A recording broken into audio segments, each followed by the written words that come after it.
Welcome to the Afghan Eye YouTube channel. If this is your first visit, make sure to subscribe and press the notification bell so that you won't miss any of our new videos. Assalamu alaikum. Welcome to episode 8 of season 2 of the Afghan Eye podcast. My name is Sangar Paykhar, and in today's episode, we will be discussing tensions between Afghanistan and Pakistan with seasoned journalist Ali Mustafa. Ali Mustafa has been reporting from Afghanistan, Ukraine, Libya, and elsewhere since 2004, and he has his own YouTube channel called Let Ali Show You. To our listeners and viewers, welcome to the show. If you're watching on YouTube, make sure to like the video, subscribe, and leave a comment.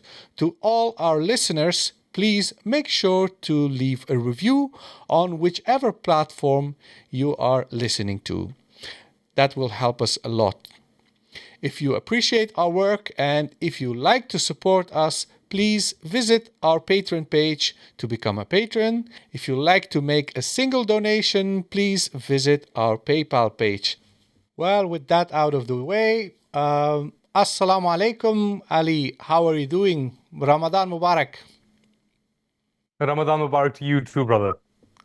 It's good to have you with us because we have a lot to discuss, because on the 18th of March, 2 separate airstrikes were carried out by the Pakistani Air Force in Paktika and Khost province of Afghanistan. And according to local sources, 8 women and children were killed in a refugee camp.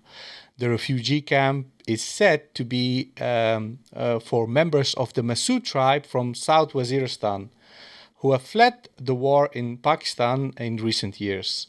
According to Pakistani media, the target of the airstrike was the house of a local commander of TTP called Abdullah Shah. A few hours after the news broke out, Abdullah Shah published a video with the TTP's Omar media, and there he mentions the date of that particular day, affirming that he is alive and inside Pakistan. In response to the attack, the Afghan Foreign Ministry have summoned the charge d'affaires of the Pakistan embassy in Kabul, Mr. Ubaid Rahman Nizamani. And likewise, the Afghan Defense Minister, Mullah Muhammad Yaqub Mujahid, has also published a statement regarding the attacks, and the Afghan security forces have conducted retaliatory attacks against Pakistani outposts along the Durand Line. So it seems like a very tense situation. First of all, what was your initial reaction? Well, Sangar, let's put some context into this. This was the first time that Pakistani forces attacked alleged TTP, Tehreek-e-Taliban positions in Afghanistan in around 2 years. The last time that Pakistan attacked alleged TTP positions in Afghanistan was in April 2022. Why is that month and year significant? Well, that's the year that Imran Khan, the former prime minister, was removed in a vote of no confidence, which he alleges had the backing of the United States. And it happened mere 6 months after the Americans left Afghanistan. So there's a broader context here, because on the one hand, you have these Pakistani attacks on Afghanistan, on alleged TTP positions in Afghanistan. On the other hand, you have an internal dynamic inside Pakistan where there is a lot of restlessness. There's a lot of, dare I say, political chaos, because the armed forces of Pakistan are going against a popular political movement in the country. This particular matter and the context is something that we need to explore further. Maybe if we just focus first on the role of the new prime minister in Pakistan, because we've had an election. And could you maybe explain for us Afghans and non-Pakistanis, like, what is the dynamic, political dynamic right now in Pakistan with regards to the new government, the new prime minister, and this recent attack. How would you explain this? I think it's important to understand at this moment, as you mentioned, the Afghans are saying that women and children were killed in these attacks by the Pakistanis. The Pakistanis claim that Pakistani Taliban leaders who were affiliated with something called the Hafiz Bahadur Gul group, who was at one time affiliated with the Pakistan Armed Forces, doing their dirty work in the tribal areas. So you have to understand Pakistan's approach to this has historically been to divide the Taliban or to deal with the Taliban as either the good Taliban or the bad Taliban. The good Taliban for the Pakistanis historically were the Taliban that were fighting in Afghanistan. The Taliban that went out of the madrasas, the Darul Uloom Haqqaniya, for example, in Akola Khatak, other places, these were refugees or children of refugees that had settled during the Soviet occupation of Afghanistan. In Pakistan, up to 4 million refugees at the height of it were living in Pakistan. And a lot of these were going to madrasas and schools. And these madrasas and schools had the patronage of the Pakistan Armed Forces, especially in the 1980s, in the 1990s. And characters like Maulana Samiul Haq, who was killed a few years ago in Pakistan, played a critical role in providing, quote unquote, the muscle, so to speak, for the nascent Afghan Taliban movement in the 90s. That's the narrative, or that's the broader context on how this situation plays out in Pakistan. But over time, as the Soviets were defeated, then the civil war took place, the Taliban took over, then the Americans came. That's where the Pakistanis were accused by the Americans of playing a double game. On the one hand, the Americans were being supplied through trade routes, NATO supply routes, tens of thousands of trucks every month traversing through Pakistan, going into Afghanistan to supply NATO forces fighting against the Afghan Taliban. On the other hand, and this is where the Americans allege, rightly or wrongly, the Pakistanis were giving shelter to Taliban fighters and Arab fighters who weren't Taliban, who were allegedly affiliated with the anti-Soviet campaign, were allegedly part of Al-Qaeda, other disenfranchised groups, maybe from Uzbekistan, the Islamic movement of Uzbekistan, and so on and so forth. And this double game, quote unquote, so to speak, continued as long as the Americans stayed. And it led to major fallout between the Pakistanis and the Americans. We all know about Osama bin Laden being killed in Abbottabad, at just 800 meters away from the Pakistan military academy there. But you also have to remember incidents like the Salalah attack, where the Americans killed upwards of 25 Pakistani soldiers, thinking that these were Pakistan or Taliban fighters that were crossing in. So the relationship has reached many breaking points, but I think the critical breaking point for the relationship was the withdrawal of, I shouldn't say breaking point. Actually, it was maybe a starting point or a restart point for the US-Pakistan relationship, in that the civilian leadership in Pakistan, Imran Khan particularly, but not limited to Imran Khan, also Nawaz Sharif's Khwaja Asif, for example, were painting this as a victory of the Afghans against another foreign occupation. For example, in various interviews, Imran Khan came on around the time when the Americans were withdrawing, and he said that the Afghans have broken the chains of slavery. In another interview, he said that when asked would Pakistan consider providing bases to the Americans now that they're withdrawing from Afghanistan, he said absolutely not. So this idea or this perception in the Americans was there that this civilian government in Pakistan does not have American interests at heart first and foremost. And I think that kind of led to a souring, or the Americans then reverting back to their age-old pattern, so to speak, that they haven't been able to break out of, patronize or give patronage to the Pakistan military. And then starting to support Bajwa, the former Pakistan army chief, who then eventually pushed for, and this is now on record, Maulana Fazlur Rahman, other political leaders have come on and said that General Bajwa, General Faiz Hamid were instrumental in pushing for a vote of no confidence against Imran Khan in Pakistan. After Afghanistan, after Ukraine, keep in mind the day that Ukraine was attacked by the Russians, Imran Khan was in Moscow. So all of these things collectively combine to for the Americans to basically back the military once again against this civilian. How would I put it? For the Americans, he's a wild card, so to speak. So they remove Imran Khan in the vote of no confidence, and then another government comes in, and you were asking about the current Prime Minister of Pakistan, Mir Shahbaz Sharif, who is the brother of the former Prime Minister Nawaz Sharif and the former Chief Minister of the largest province. But now these individuals, or Shahbaz Sharif, hasn't come in as on the basis of a democratic mandate, so to speak. He's come in on the basis or on the backs of the military men. And these military men are now completely aligned. I know there's a bit of, this is a kind of a controversial statement because Pakistan finds itself caught between China on the one hand and America on the other. That balance, that tricky balance was being maintained, for better or for worse, by Imran Khan, even though he pissed the Chinese off as well. Did he piss them off or was he sabotaged? These are questions which we'll find out maybe as more evidence comes in the future. But the critical point here is that balancing act went out the window when Imran Khan was removed. And the Pakistanis saw themselves, led by the military, again in the American camp, so to speak. What does that mean in real terms? Well, the Americans don't have much utility for Pakistan at this moment.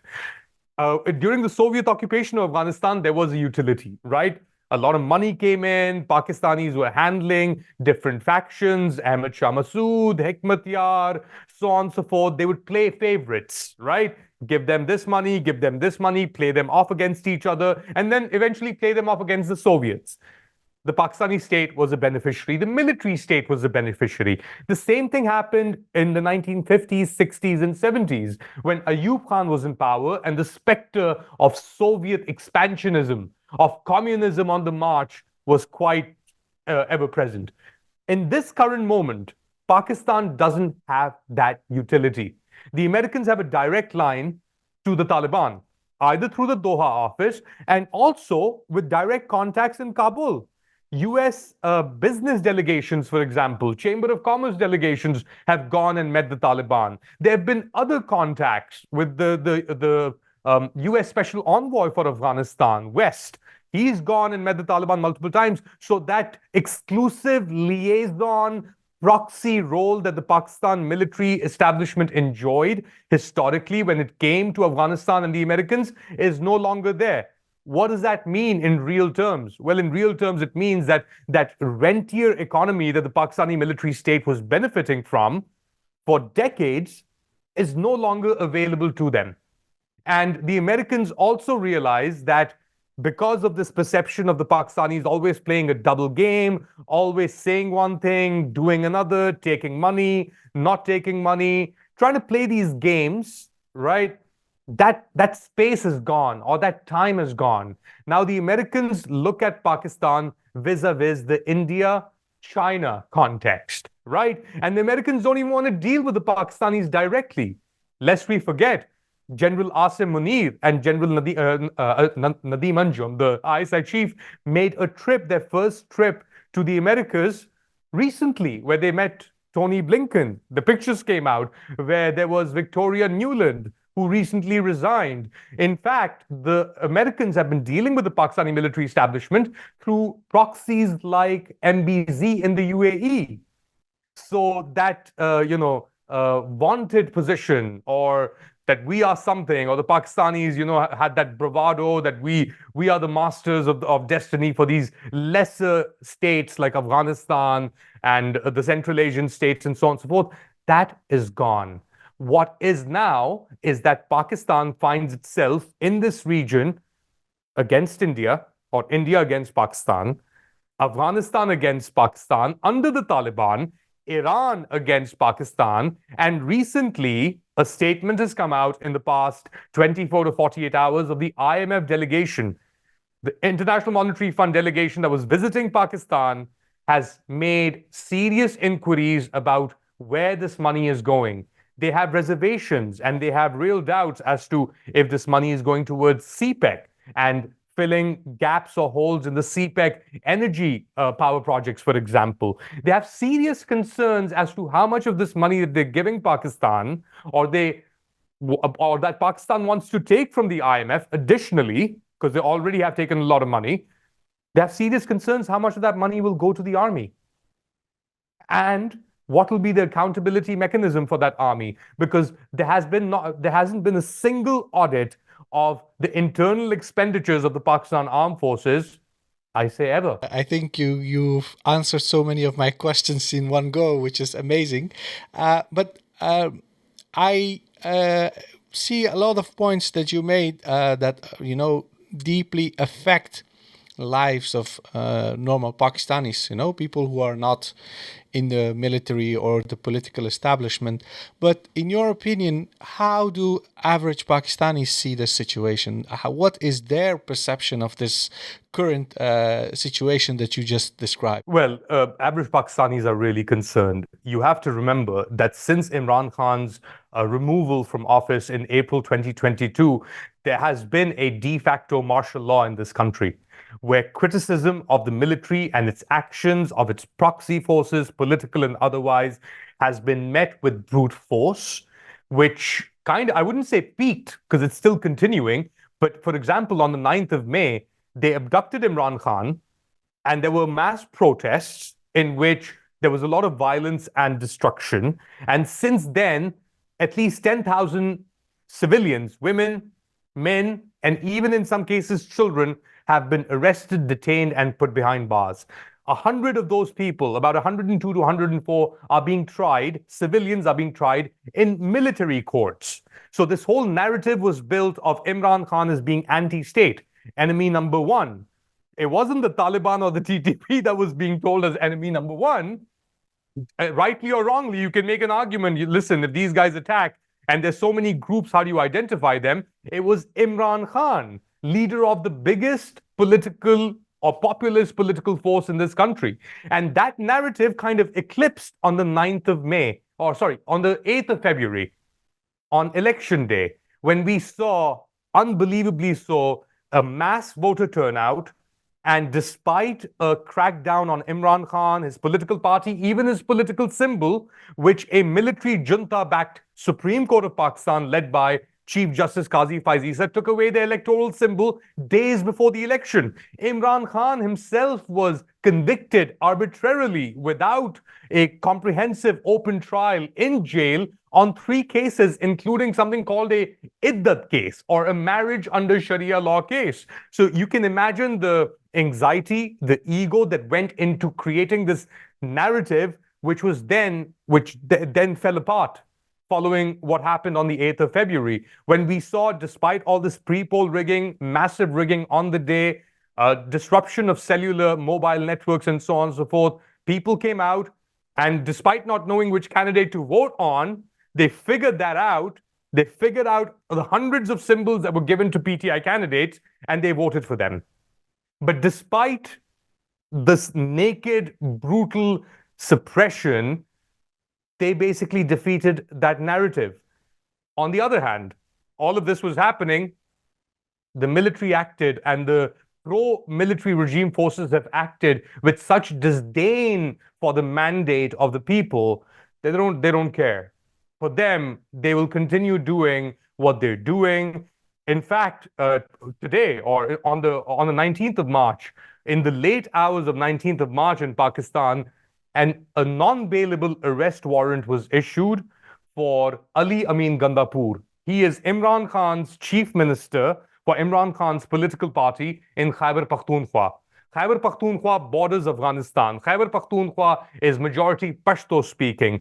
Khyber Pakhtunkhwa is the area from where Pakistan has traditionally, it's either there or Balochistan, where Pakistan has traditionally projected power into Afghanistan. And alternatively, where allegedly these attacks have originated from into Pakistan. What attacks? On Saturday, which is like a few days ago, 7 Pakistani soldiers were killed in a brazen ambush. 1,000 kilos worth of explosives was allegedly smuggled in from Afghanistan, according to the state narrative, drove all the way to Mir Ali, tens of kilometers in, crossed God knows how many checkpoints, reached this encampment where these soldiers were, and they killed 7 of these soldiers. And what happens after that? Then you have this retaliation. They're calling it kinetic attacks. I don't even know what that means. They're saying that unlike the past, if Pakistan is attacked from any neighboring country, including Afghanistan, expect these kinetic attacks, whatever that means. Maybe it means a quick response attack. So the situation isn't under their control. Either security, either political, either, economic. There's economic collapse in this country. People are starving in Ramadan. They can't open their fasts in Pakistan. So there are a lot of things that are going on, and it's like the whack-a-mole. You have these games at circuses where the beaver comes out of the holes and you have to whack it. So what's happening is they're trying to whack one mole in, and then 2 others are popping off.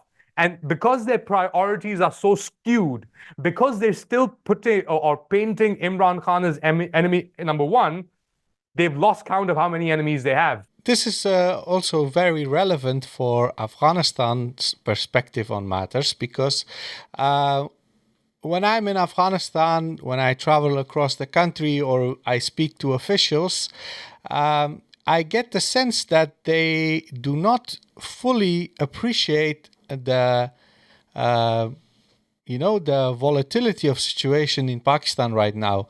They still live under this assumption that there is a grand strategy or a plan in Pakistan in place for how they're going to deal with the new Taliban government.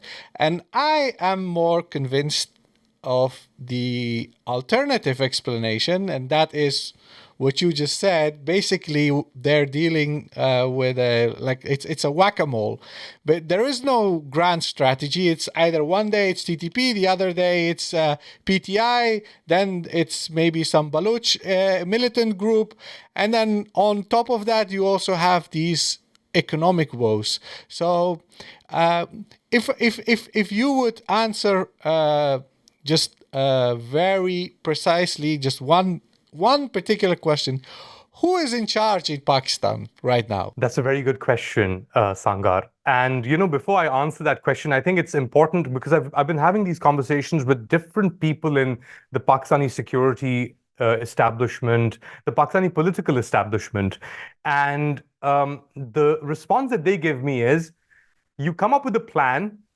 right? And then you deal with the chaos, right? You first come up with the plan, you deal with the chaos. In Pakistan's case, they came up with a plan. The plan failed.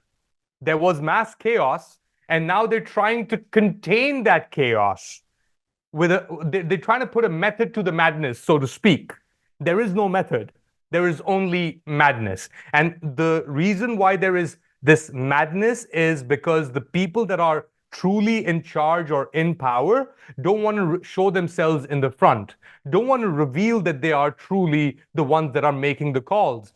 Be it GHQ, for example. Within GHQ, there are many power centers. So you've got this army chief, General Asim Munir, the former head of the ISI. Asim Munir was the head of the ISI when this Pulwama attack took place in India. And Indians sent fighter jets. One of them was shot down, or 2 of them were shot down. And Abhinandan, the Indian pilot, was captured. What's interesting to note here, that a few months after this, Asim Munir was removed as the head of the ISI by Imran Khan. For whatever reason. We don't know the specific reason. He was removed as the head of the ISI in 2019. He became the head of the ISI in 2018. After removing Asim Munir, General Faiz Hamid was made the ISI chief. And Imran Khan wanted him to become the army chief as well. So, but, as they say, it didn't work out like that, because 2019, then the pandemic came. After the pandemic, from May There was a change in government in the US. Donald Trump went, Joe Biden came in, and this whole neoliberal, how do I put it? This whole neoliberal mechanism came into effect, where Joe Biden has said, I'm not going to deal with Imran Khan directly. I'm going to deal with him through my military proxies. Then the withdrawal from Afghanistan happens. And then Imran Khan, so Imran Khan is removed. Asim Munir is put in as the chief of army staff after General Bajwa leaves after the end of his extended tenure as chief of the army staff. Keep in mind, Bajwa stayed as the army chief for 6 years. He got an extension once, right? If you give someone an extension, as we've seen, things don't necessarily work out the way people want them to work out in Pakistan. So on the face of it, General Asim Munir, who should have retired by now, is the head of the Pakistan army. And in effect, he's the most powerful man in the country. But if he is the most powerful man in the country, all of these things that have happened, chaos, violence, whatnot, he's not really that powerful. Or in effect, there are a lot of gaps in how he has tried to manage the situation. And there's something called, keep digging your own grave, or basically, the word I'm looking for is doubling down on failure. They have made these attempts over and over again, politically trying to contain the situation, control the situation. Security-wise, they've tried to control the situation, but they are doubling down on their failures. And this doubling down on that failures is now playing out in Pakistan's foreign policy, in Pakistan's domestic policy, and in Pakistan's economic policy, where the army is now trying to institutionalize its own role through something called the SIFC, or the Special Investment Facilitation Council, which will give the Pakistan Armed Forces a formalized role in running agriculture, the economy, broadly speaking, financial institutions. So it'll be another chokehold on the Pakistani state if this SIFC, which has the backing of this new military-backed government, and of course by the military itself, if it goes through. This new plan, does this have any resemblance to the way the Chinese army is deeply invested in Chinese economy and commerce? Would you say that this may be something that is inspired by China? Or Egypt, right? Or even Pakistan. Keep in mind, the SIFC, or the Special Investment Facilitation Council, is a throwback to something called PIDE, which was a industrial production development, something that was formed by Ayub Khan in the 1960s. So this attempt for the army to basically take over parts of the economy is nothing new. But what ends up happening, and what has ended up happening, is that they can take over the land, they can take over parts of the economy. And keep in mind that parts of the economy are still being run by retired army personnel, but they can't run it. You can come up with a brilliant plan. We're going to do this. But if you set up a rice cultivation facility in the Cholistan desert, just because you have the land there, how are you going to get water there? Oh, we'll dig a trench to get water there. Okay, there are all these things that factor in. And all of this, Pakistan's predicament is tied to land, right? What is the biggest single land-owning entity in Pakistan? The Pakistan Armed Forces, right? In all 4 provinces, prime property in major cities is controlled by the Armed Forces of Pakistan. And not now, for the past decades, since its inception, and it's only been growing. But what have they been able to do with this land? I think you just answered your question there.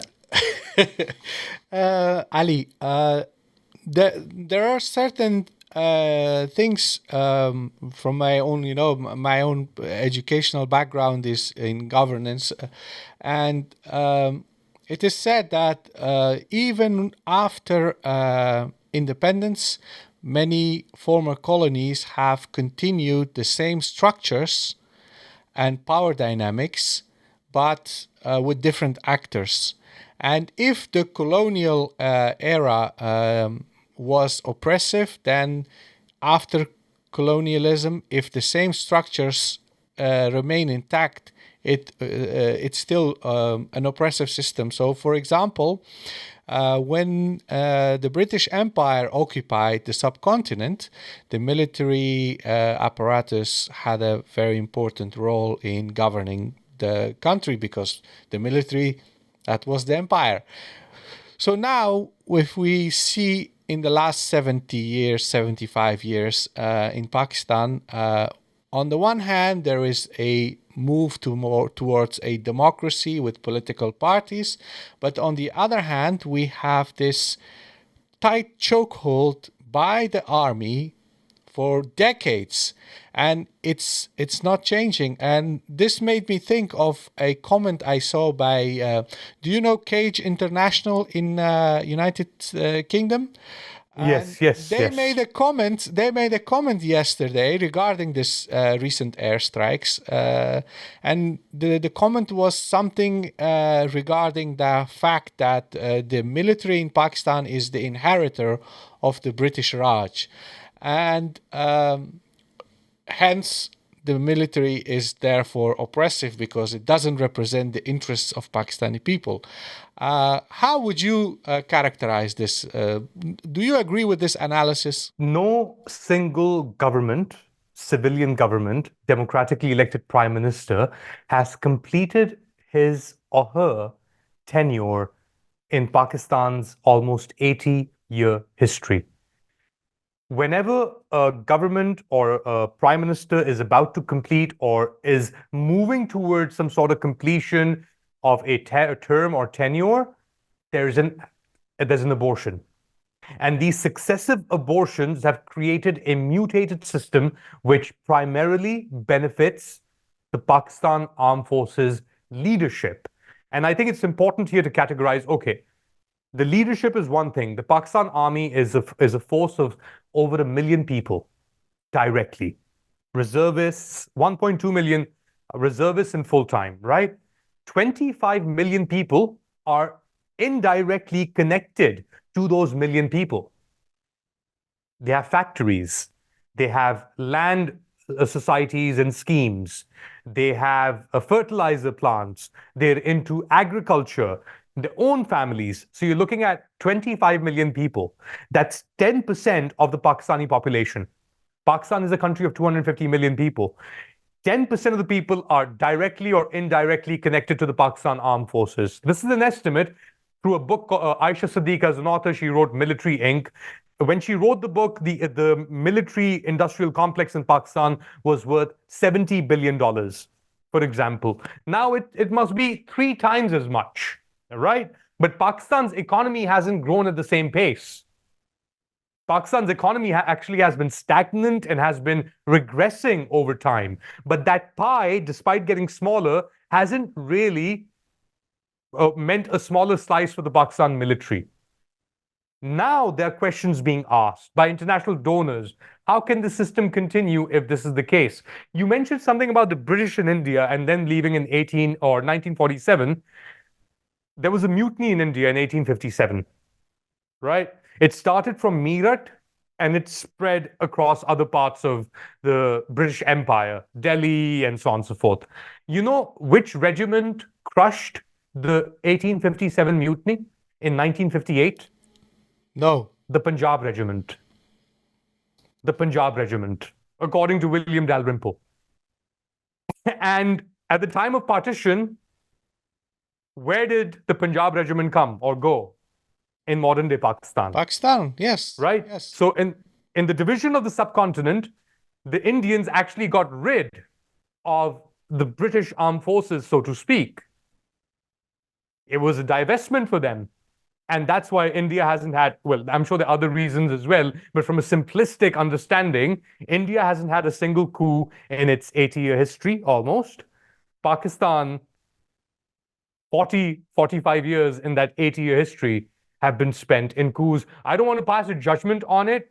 But the Pakistan military establishment still has very good relations with the British military establishment. They have acted as proxies for the Americans. They've offered themselves as a rentier army under Pervez Musharraf, and they got coalition support funds for it as well. They send their own armed forces as a rentier armed force or a rentier mercenary force into Waziristan, north and south, at the behest of the Americans to flush out Al-Qaeda or so-called the Afghan Taliban elements. So, and you were mentioning the Masood tribe, it also had a role in beating or fighting against the Pakistan armed forces. So, has the Pakistan army acted as a rentier mercenary force in its recent history? Yes. Has it been compensated by the Americans for playing that role of a mercenary rentier force? Yes. Has that money, the coalition support funds, $21 billion in coalition support funds were given to the Pakistanis or earmarked for the Pakistanis? $13 billion of that money was unaccounted for, according to the Americans' own Government Accountability Office. So there are a lot of questions. Whose benefit is this money for? Where is this money going? And if they don't want to fight wars with India, their raison d'etre, then why have such an elephant in the room that keeps on trampling the grass in its own backyard, and the grass here being the people of Pakistan? I often try to think of ways how I can formulate a position through this podcast or to communicate with Pakistani youth and intelligentsia, because quite a lot of our audience are actually Pakistani. We work with a lot of Pakistanis, so I always try to formulate a narrative that appeals both to Afghans and Pakistanis. But something that I think is causing a major challenge for the Pakistan-Afghan relations is that I agree with your analysis of the army, its role, and how it has negatively impacted internal matters and also external relations of Pakistan. But quite a large portion of Pakistanis identify the army as the manifestation of the Pakistani nationality and national pride. So if this current situation is so problematic and causing so many issues for Pakistan itself, addressing the elephant in the room is basically saying that the emperor has no clothes, and nobody's really prepared to say that because it is quite difficult. If you have India on the one hand, for the last 80 years, people have been told we need a strong army, we need the atomic bomb, we need the constant militarization because India is a existential threat to Pakistan. And then you had the Cold War, Soviet Union, Afghanistan. But for the last 8 years, there was always a reason for people to just say, shut up and just accept, because military is a necessity. But now, after 80 years, can we really have this conversation in Pakistan? Can we really say that people are ready to move on and look for other solutions? Because frankly, I think, the military is so deeply rooted in the national identity, the sense of pride, and we people from the Central and South Asia, we are very proud and arrogant people. So if something touches our pride, we're not going to give up. And I think, this also prevents a lot of young Pakistanis to think critically about this current situation. Do you have any positive outlook on that? In the past 80 years, or at least when I was born in 1981 and I grew up, my sense of, or up until that point, our sense of identity was always in opposition to India, right? We are everything that India is not. we are Muslim, we celebrate our own rituals, some would say we can eat meat. And it was in opposition. Same kind of process that went on in Afghanistan from 2001 to 2021, that their nationalism or parts of Afghan nationalism were built in opposition to Pakistan. We are everything that Pakistan is not, right? You reach an inflection point, or every cycle has to reach its end. What happened in the past 20 to 25 years, after the war on terror started, Musharraf's time came, then these people, like a rotating or revolving door kind of policy of getting the same pro-military politicians in and out, an anomaly happens, an anomaly takes place. A new social contract, or the idea for a new social contract, starts taking hold. And Imran Khan becomes a vehicle for that. Now, you can make an argument, well, he was also brought in by the military. He wanted to be part of Musharraf's government. You can make those arguments, and you might be right. Nobody's discounting it. That might have been the intent or the starting of it, but over time, what Imran Khan starts to symbolize or becomes to symbolize is a new social contract where he says, listen, you're born in Pakistan, we all have our collective or have our imagined communities, right? And it's an urbanizing Pakistan. It's a Pakistan which is 65% below the age of 30, right? So they're young people, they're into cricket, they have their smartphones, they listen to music, they listen to pop, whatever. Here's the idea.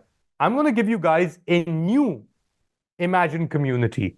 You saw me play cricket, I won you the World Cup. That's one. I built you a cancer hospital. That's two. You don't have to worship the Americans or pray to the Americans to get a sense of national pride. You stand on your own. So this idea, this new imagined community starts taking shape where people start imagining themselves as more than just, oh, I'm a Pashtun, I'm an Urdu speaker, I'm a Sindhi, I'm a Balochi, I'm a Punjabi. And they, for the first time, start thinking of themselves as Pakistani. Now, this is a very revolutionary act. When you start thinking or imagining yourself as beyond your tribe, your home, your bias, and you start aspiring towards something that is larger than you, larger than life, like Imran Khan, who won us the World Cup. Yeah, he's a flawed character, this, that, he's a hypocrite, they call him Taliban Khan, whatever. Take him out of the equation for 1 second. But what he offered, the idea that he offered, was a revolutionary idea for a vast majority of these young people who wanted to break away from these, division-based political groups of the past, the Sindhi clique feudals of the People's Party, the Punjabi supremacists of the PMLN, the Pakhtun supremacists of the Awami National Party, and so on and so forth. And they start formulating a new idea for themselves, and they start demanding, we want things to be different. And you saw that play out on the 8th of February.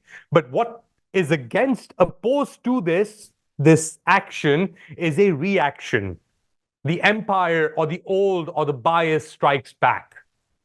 And even though that bias or the empire or that Death Star is floating in the air, in the universe, it has no basis to float, because the gravity of time has already pulled things down, has already cleared for a lot of people. Oh, you know what? Our imagined community was right. We don't want to be a part of this shit. Sorry, don't want to use that language, but that's the idea. That's the aspirational quality that Pakistanis have been experiencing for the past 20 years. And the reality that they see in front of them is very different from what is being imposed on them by this military-led establishment and its junta. This reminds me of a discussion I had with my colleague Ahmed Walid Kakar. I think it was in one of our recent episodes. You see, nation states have emerged based on the interests of the ruling elites at that time, but later on they have developed their own mythology and sense of national identity and language and whatnot. And a lot of countries have been homogenized in the last couple of centuries, which is why if we are here in Europe or in United Kingdom, we see this homogenized society where they are all identical in all aspects of their lives, which we as Easterners or Asians, we see that as very dull and maybe not very inspiring, but their society functions very well because it's so homogenized. On the other hand, if we look at Afghanistan and Pakistan, we're extremely diverse, like so many different languages, cultures, identities, but at the same time, there are certain things that are common, whether you're in Afghanistan or in Pakistan, like we or in India. Yes, even in India. Like if you're a Muslim, then you have a lot in common with millions of other people.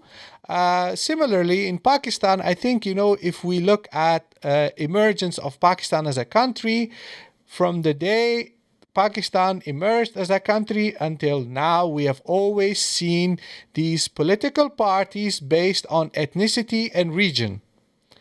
And correct me if I'm wrong, okay? Maybe I'm wrong, but correct me if I'm wrong. But I think that the fact that these parties still exist today is because the military benefited from this division, and the military allowed these divisions to exist. And what happened since the emergence of internet, social media, and smartphones is that the new generation of Pakistanis, they grew out of that mold and they started to become, how would you say, cosmopolitan Pakistanis who identify with something more than what you just earlier described. So I would say that the fact that PTI is now being persecuted is because it's breaking that old pattern, and people have no idea how to move forwards because now they're falling back to the old patterns. The dynasty from Sindh is merging with the dynasty from Punjab to create a new government. Yes. Like, do you agree with that assessment? How would you respond to that? And I think the military has had a role to play in this because they were the catalyst to bring Imran Khan, push it as an alternative against these, these dynastic families that were accused internationally. Panama Papers, corruption. Zardari, you go to Karachi or Sindh and you see the mass corruption that the Zardari Bhutto clan has been engaged in for decades now. People have had enough, but they're faced with this nexus of political groups that are patronized and backed by the military. The military itself has land ownings and has patronage networks that tie in not only to these feudal groups, but also to religious groups that have been patronized based on sects, different religious sects, dozens of Sunni sects, for example, Barelvi, Deobandi, Shia sects as well. So it was all this idea of divide and rule. If you can divide people on these political, ethnic, religious, sectarian, communal lines, then it becomes easier for the dominant power, which in this case is the Pakistan military, to rule over them. But if these extensions, proxies lose that support among the masses, then the elephant that is sitting at the top of it, or the head on top of this trihead, I guess, it'll suffocate to death. And that's what I think what we are witnessing in Pakistan is a revolutionary moment. And I think this is we haven't gone even to the middle of it. This process is just beginning. And it started unfolding on the 8th of February. And Imran Khan was in cahoots with the military establishment. He backed General Bajwa. He took out his own personal grievances on the backs of the military. He let the military run wild or run amok.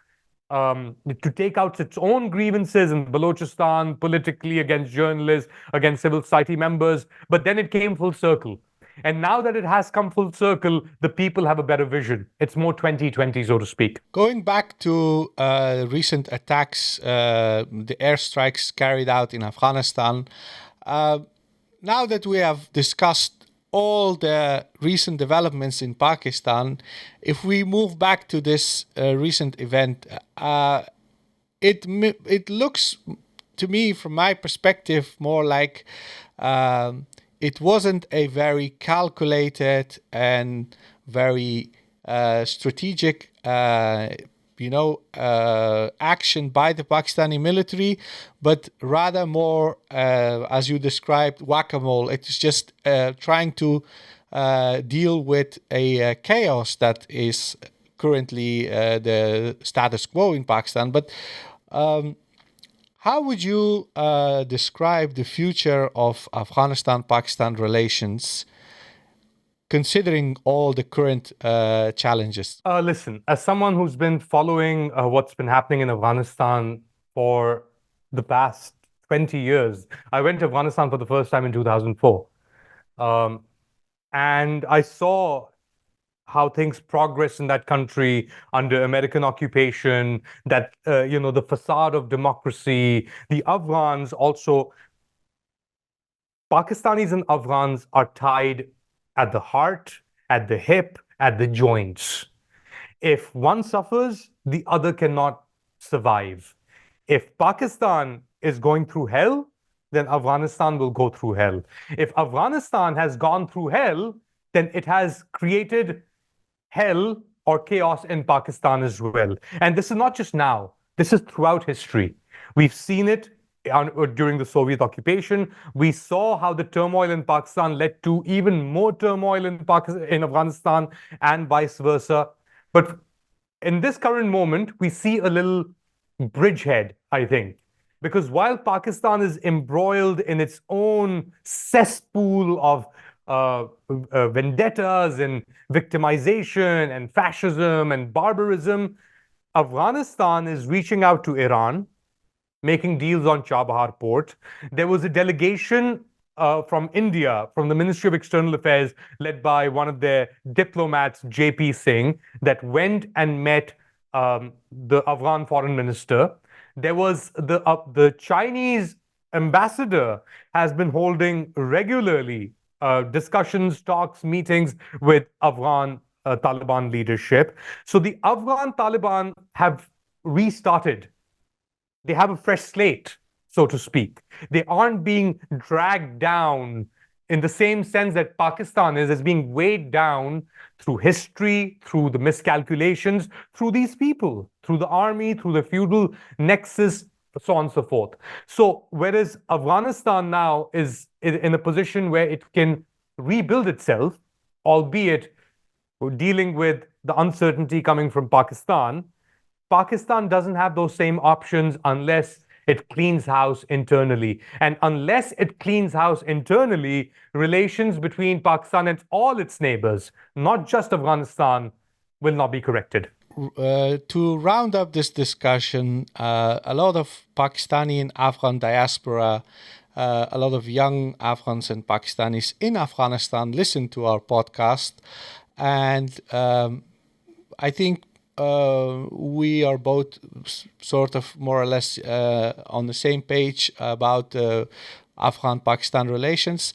What would be your final message? Like, what is the task for the educated young Afghan and Pakistanis who have hopes and dreams of a better future, not just for their own country, but their region? What would you say as a seasoned journalist, as someone who has, seen it all with your own eyes? How would you advise them? I think it's easy to pass judgment, first of all, but also Afghanistan is a landlocked country, right? The priorities that Afghans have, they will have to decide themselves. And I think they've largely decided. And even if you speak to the Afghan Taliban leadership, especially in Kabul, they're very open. They're very pragmatic to a lot of these ideas. But just as in Pakistan, there's a force, a pragmatic force that wants to push forward, and then there's a force that wants to keep things back, to hold things back. And I think it's that balancing act at this moment that is shaping things up. Eventually, a time will come when one force will overtake the other. We're not there yet. If it comes to education for women, if it comes to letting a democratic process unfold in Pakistan, for example, there are different stages. They have different sets of challenges. They have different priorities. But as I was mentioning, in the case of Afghanistan, Afghanistan has or the leadership in Afghanistan has the luxury, so to speak, to make its own moves, right? Because it has fought its way through. They've taken a country, they've made some bad decisions, girls' education, they made some good decisions, economically opening up the parts of the economy to China, customs collection, or collecting revenue through the customs. So they're making those decisions. The same thing has to go on or is going on in Pakistan at an advanced stage or a less advanced stage. But I think unless and until these two issues, and young people are also kind of losing hope in all of this as well. A lot of young people want to leave Afghanistan, have left Afghanistan via Iran into Turkey. In Pakistan, you see a similar phenomenon. In the past year or past year and a half, 6 million passports have been issued in Pakistan, the highest number that has ever been issued in the same amount of time. What does that tell us? Young people do not want to lose hope. They are willing to lose hope in Pakistan or Afghanistan, but they will continue to strive and to be positive and to be pragmatic no matter what the hurdles. If that means getting out of Afghanistan and Pakistan, so be it. They'll make their life somewhere else. They'll go through that hardship, right? And in most cases, they might not even succeed. But as long as this inert drive is concerned or is there, then there is hope, even if it wants to leave Pakistan, because eventually those who leave Pakistan or Afghanistan have to reinvest in Afghanistan or Pakistan. You can't just cut off all bonds. And that is a sign for hope, I think, for not just Pakistan, but also Afghanistan. Thank you very much. It was very insightful, but we're not done. I think you and we have to sit together and talk more often, because I can learn so much from you, from your perspective on matters. And I'm very happy to have you as our guest, and I hope to see you again joining us. To our listeners, thank you all for joining us. If you are watching on YouTube, make sure to subscribe, leave a comment, and like the video. If you're listening to this podcast, please make sure to leave a review wherever you listen to our podcast. And if you would like to support Afghan Eye, please make sure to visit our PayPal page or Patreon page. Oh, and I almost forgot. Ali, your YouTube channel is called Let Ali Show You. Please also make sure to subscribe to Ali's channel. I will leave the link in the bio and the description. Thank you all for joining us. Until next time, take care of yourself and each other. Assalamu alaikum wa rahmatullahi wa barakatuh.